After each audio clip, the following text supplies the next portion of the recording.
Hello and welcome to this drawing tutorial.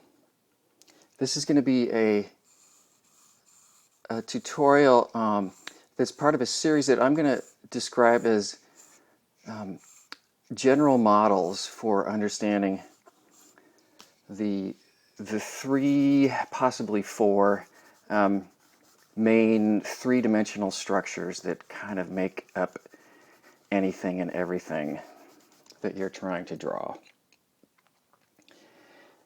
This notion has been around for a long time, and it's something I use a lot, and it's something I bet you will use a lot as well.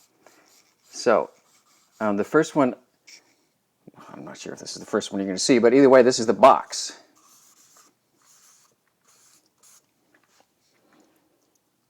And I'm going to go about creating this and explaining how I would do that. And having a basic understanding is going to be just a great thing to have under your belt, so that anytime you're coming to a drawing, you're going to have a comfort and confidence with what's going to happen if anything is box shaped. When I try remembering for myself as well as remembering how to teach, I try to remember things in threes. And this is a good example. When I'm creating a box, I'm going to think about the front edge. I'm going to call that 1.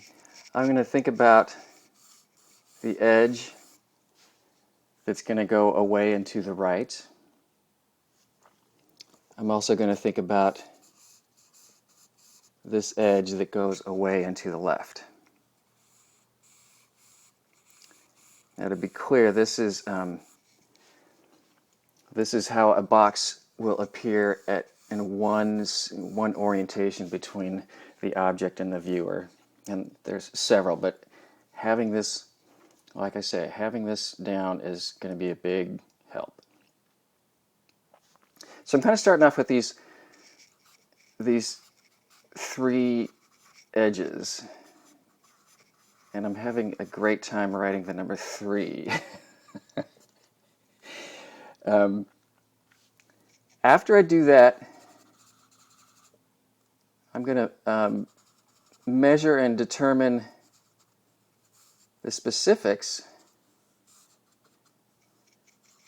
And there's a lot of helpful techniques to do that, but one basic technique is imagining angles between these points, thinking about that angle as well as this triangle, and what if that seems accurate to whatever specific box-shaped object you're drawing. I almost said thing. That angle, similar way, and this one as well.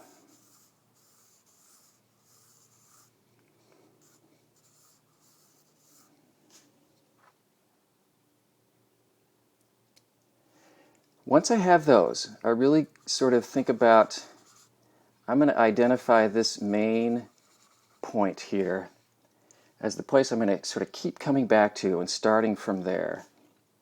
It's going to be like home base. And I'm going to think about the lines emanating from that point as having a direction.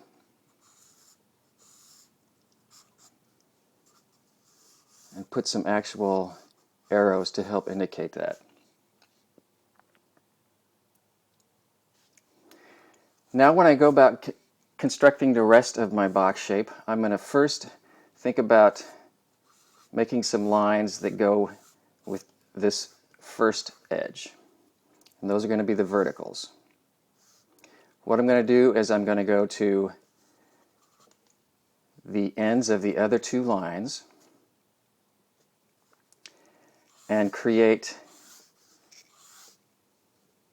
some construction lines, light lines, that are somewhat angling towards this main center line.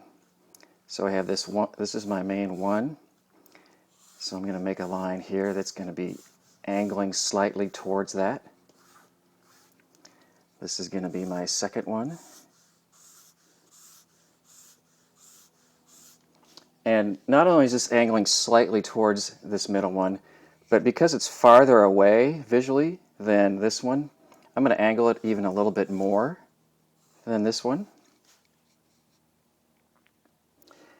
So that takes care of my first line. Remember, we're threes. So then I'm going to come back to my second line and do a similar thing. I'm going to think of the angle of this line. Then I'm going to go to the points of the other two lines, the endpoints of the other two lines, and create edges, construction lines, whatever you want to call them for now, that are slightly angled towards that main line, main edge, front edge.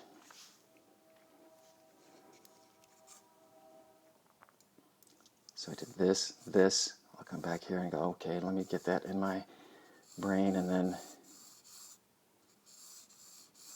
oops, do this one. So you're going to notice that once again, they're angling towards this main one. This edge that's further away is going to angle a little bit more than this one that's visually closer. Once again, closer to this main second edge. You have these three main edges. So we've done 1 and 2. It's hard to know whether to call them edges or lines. So this third one, same idea.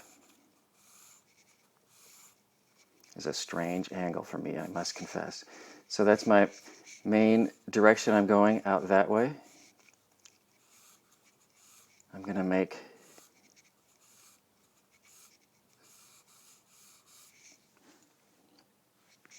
a line that's slightly angling towards that from the end of one of the other two lines. And in a similar fashion,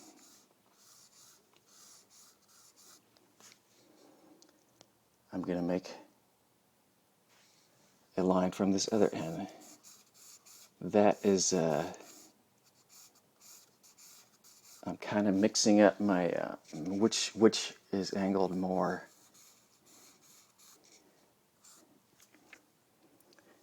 Without getting confused too much by perspective. This is a sort of a helpful rule of thumb for me.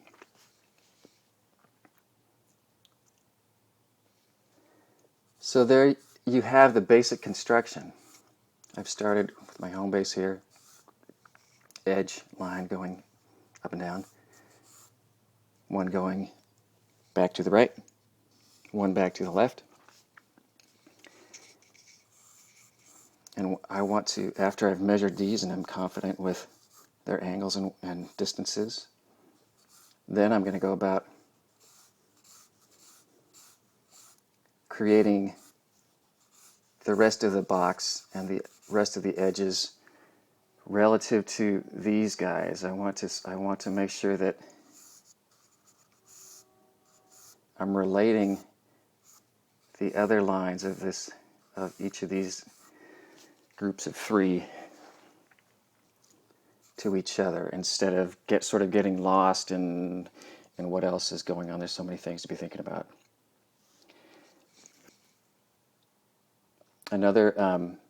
Finally, I'm going to be talk about shading.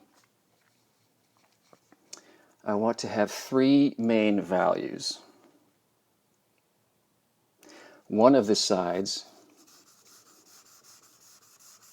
will have the least amount of light.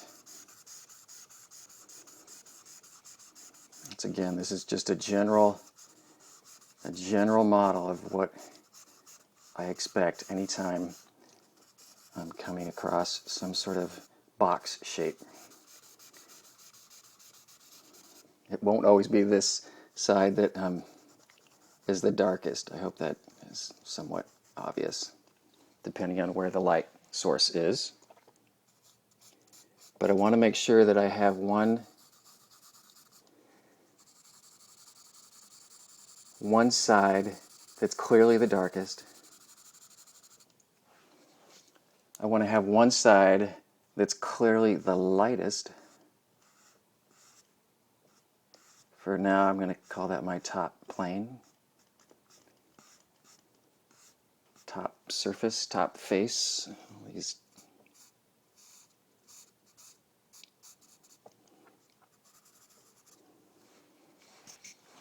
and I want one of these planes to be clearly in between the darkest and the lightest. So that will be this side. I'm going to shade in between the lightest and the darkest.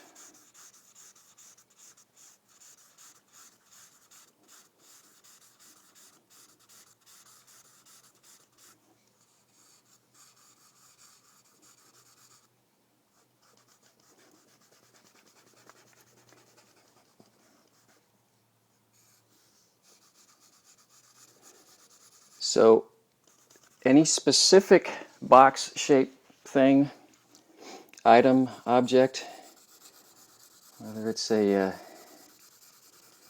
box of Kleenex or a cupboard or a truck or a book or a table, all sorts of things where understanding this basic idea is going to become extremely helpful. There's going to be all sorts of different, specific scenarios. But understanding how to go about constructing a box in this basic sort of fashion will just be a great thing to have, like I said, have under your belt. And to bring that to any drawing situation so you'll be that much more confident.